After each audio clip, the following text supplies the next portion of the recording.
Good morning guys! Happy Thanksgiving! At naka-prepare na po yung aking turkey. Gin-season ko na siya kagabi. So, kunin ko na siya sa refrigerator.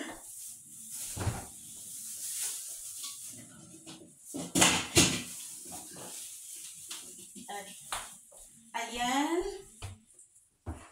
Nilagyan ko na siya ng pero ngayon, bago ipasok sa oven, kailangan lalagyan natin siya ng stuffing.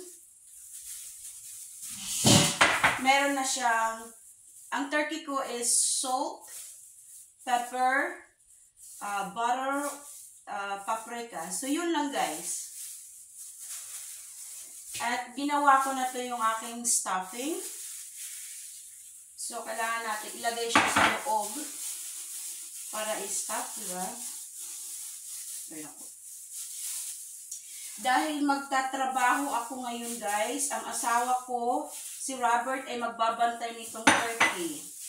Pero usually, this is 21 pounds. So, usually, I cook it for 7 hours. Slow, mga 350 degree, ganun.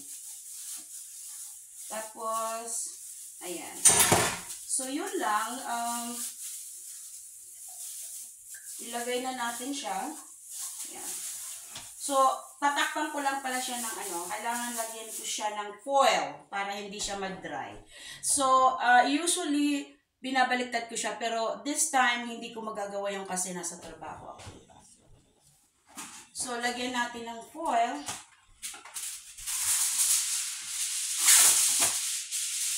Yung ibabaw. Ganon. Ganon lang. Tapos, lagay na natin dito sa oven. Naka-preheat na yan siya eh. 325. So, ayan, maging slow cook na siya. Ayan, ipapabase ko na lang yan kay Robert para tapos na. So, yun yan! Happy Thanksgiving, everyone! And see you later!